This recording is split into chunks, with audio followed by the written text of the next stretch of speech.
চলো শেয়ার করা যাক হোয়াট আই ইট ডিনারে এপিসোড 3। হ্যাঁ, আমি রিসেন্ট কিছু মাসের মধ্যে 6 কিলো ওয়েট পুট অন করে নিয়েছি, বাট খাওয়া দাওয়া তো আমি বন্ধ করবো না। তাই দিনের শুরুটাই আমি করেছিলাম পরোটা আর আলুর তরকারি দিয়ে। পরোটা যদিও অল্প তেলে ভাজা ছিল। তারপরে ব্রেকফাস্ট করে বাইরে দেখলাম যে অঝরে বৃষ্টি পড়ছে। তো এই বৃষ্টির মধ্যে তো একদমই চান করতে ইচ্ছা করে না, কিরম একটা যেন ল্যাদ লেগে যায়। বাট তাও বৃষ্টির মধ্যে কষ্ট করে গেলাম চান করতে, ভালো করে মাথাটা শ্যাম্পু করে এলাম। আর স্নান সেরে এসে খেয়ে নিলাম লাঞ্চটা। সেদিনের লাঞ্চে মেনু ছিল সিম্পল ভাত, লেবু, আলু, গাজর ভাজা, যেটা আমার ভীষণ প্রিয়। আমি এটা দিয়ে এক থালা ভাত খেয়ে নিতে পারি।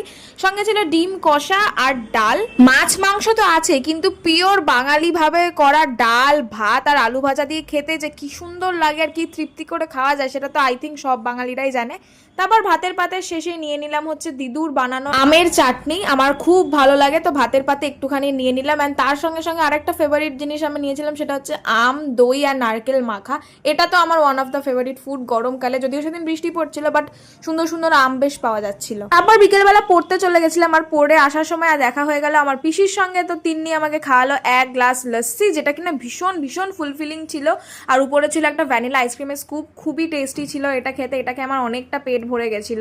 তারপর বাড়ি এসে দেখি বাড়িতে রাখা রয়েছে আমুলের এই ড্রাই ফ্রুটস ফ্লেভারের আইসক্রিমটা, যেটা আমার খুব একটা ভালো লাগে না ড্রাই ফ্রুট ফ্লেভারটা, তো আমি বেশি খাইও নি। তো 2-3 চামচ খেয়ে আমি রেখে দিয়েছিলাম। আর সেদিনকে রাতের ডিনারে ছিল হচ্ছে ইডলি সাম্বার, যেটা আমার ভীষণ ফেভারিট একটা খাবার। আর এটা এতটাই ফুলফিলিং হয় যে রাতে এটা খেলে আর কিছু খেতে হয় না। 2টো ইডলি আমার জন্য এনাফ। তোমরা কারা কারা ইডলি খেতে পছন্দ করো কমেন্টে জানিও। আর আমার ইডলির সঙ্গে সব থেকে বেশি ভালো লাগে এই কোকোনাটের চাটনিটা। So that's it for today's mini blog. See you soon in the next one. By.